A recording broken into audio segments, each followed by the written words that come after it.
want you to know tonight that we as a people will get to the promised land.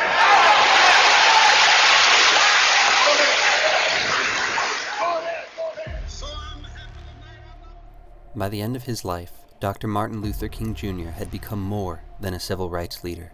He had become a revolutionary. After helping secure the right to vote for Black Americans, King turned his focus toward a disease even more entrenched than racism in the blood of America: economic injustice.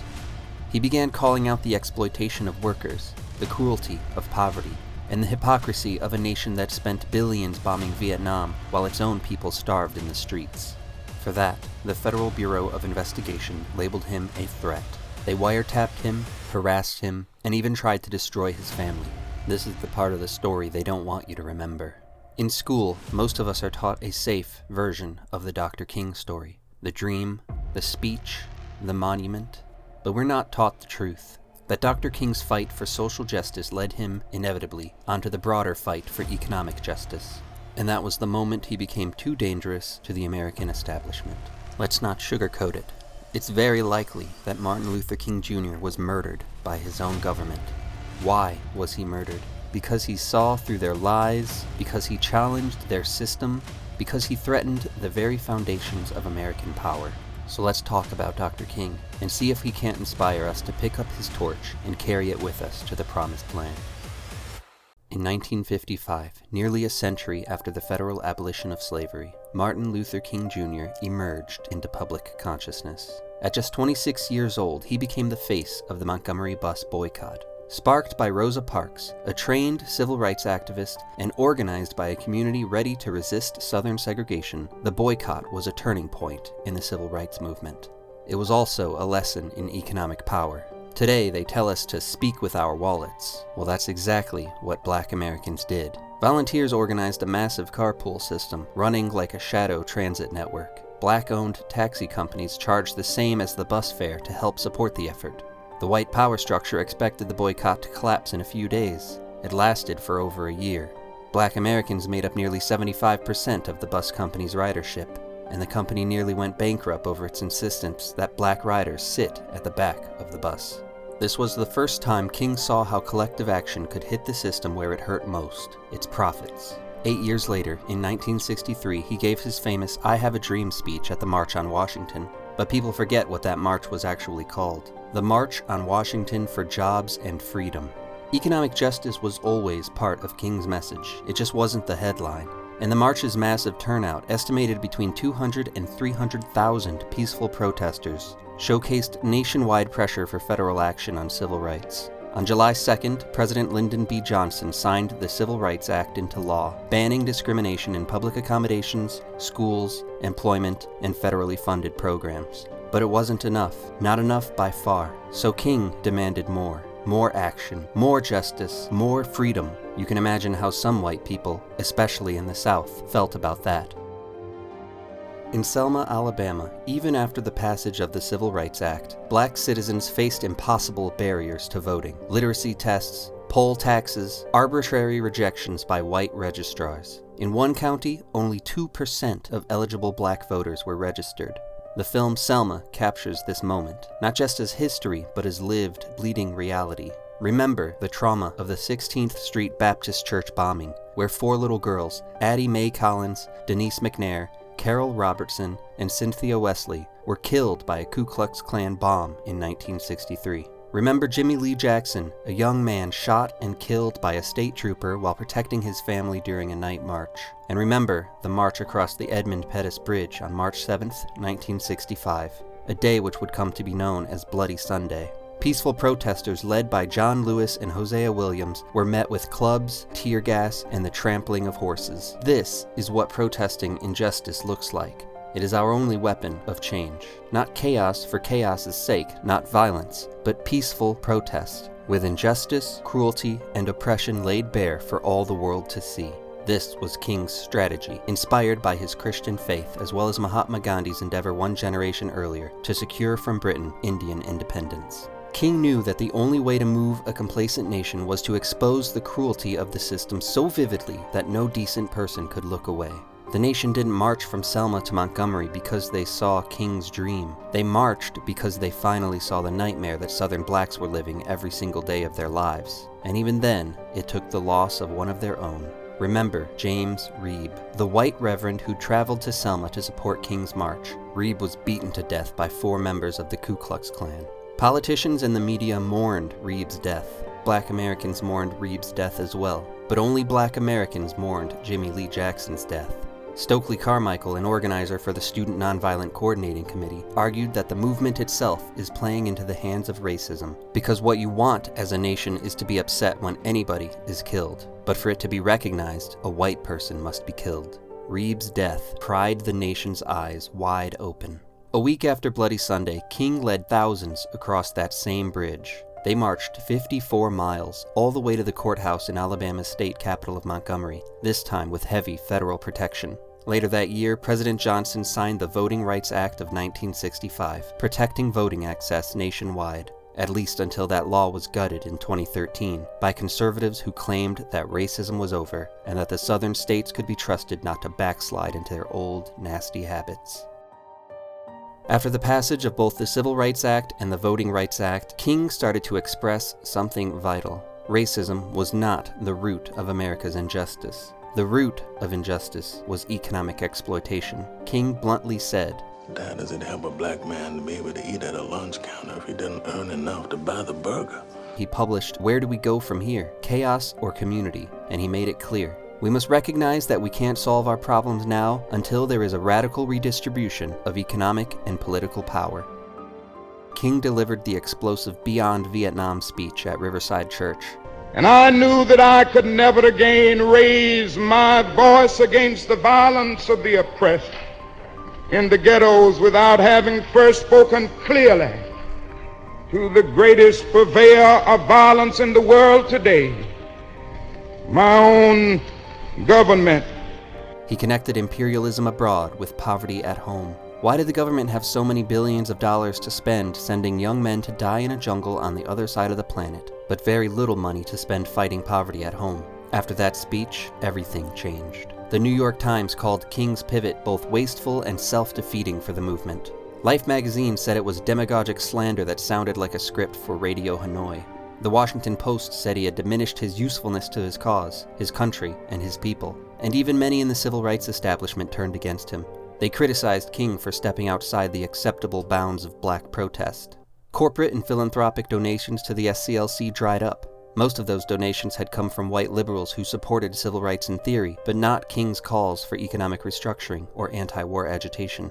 When he stopped sounding like a dreamer and started sounding like a revolutionary, the money for his cause vanished. Dr. King was getting closer and closer to the rotten heart of America. The FBI, under J. Edgar Hoover, had already targeted him for years, bugging his phones, attempting to blackmail him to ruin his family. They'd labeled him a threat to national security. And yes, the more truth he spoke to power, the more consciousness he raised in the working class people of America, the more of a threat to national security he became. And we all know how American democracy responds to threats. King's final campaign wasn't about black rights alone. It was about poor people, black, white, Latino, Native American, everyone, marching together to demand economic justice. The Poor People's Campaign aimed to bring thousands of the nation's poor to Washington, D.C. There they would occupy the National Mall until the government passed a real economic Bill of Rights, including a guaranteed job or income, affordable housing, and universal health care. King's new campaign was a radical escalation of his mission, multiracial solidarity against a system of economic exploitation. While support from elites and even some civil rights leaders waned, his vision had never been more bold, uniting poor people of all backgrounds against a ruling class enriched by war and indifferent to inequality. Before that march could begin, King traveled to Memphis, Tennessee. There, 1,300 black sanitation workers, members of the AFSCME Local 1733 Union, were on strike. Their signs read, "I am a man." That was their slogan. They were fighting, as workers have been fighting for centuries, for dignity, fair wages, and safety after 2 of their co-workers, Eckel Cole and Robert Walker, had been crushed to death by a malfunctioning garbage truck. King gave his last speech in that city on April 3, 1968. It was called I've Been to the Mountaintop. The crowd was 2,000 strong. I just want to do God's will. And He's allowed me to go up to the mountain. And I've looked over and I've seen the promised land. I may not get there with you, but I want you to know tonight that we as a people will get to the promised land. Ralph Abernathy, Andrew Young, and Jesse Jackson were with him in Memphis, helping him prepare for a larger march there as a test run for the national campaign in Washington, D.C. The next day, as he stood on the balcony of the Lorraine Motel, Dr. Martin Luther King Jr. was shot dead. King's assassination wasn't just the act of lone gunman James Earl Ray. Ray was just a white fugitive with a long criminal record. He pleaded guilty in 1969 only to avoid the death penalty, and later recanted his confession. He claimed he was set up. 30 years later, in 1999, a wrongful death civil lawsuit brought forth by Dr. King's friend William Pepper and supported by the King family found that government agencies, including the FBI, were complicit in King's death. A Memphis businessman named Lloyd Jowers claimed he had helped organize the murder as part of a conspiracy involving local police, the mafia, and the FBI and other federal agencies.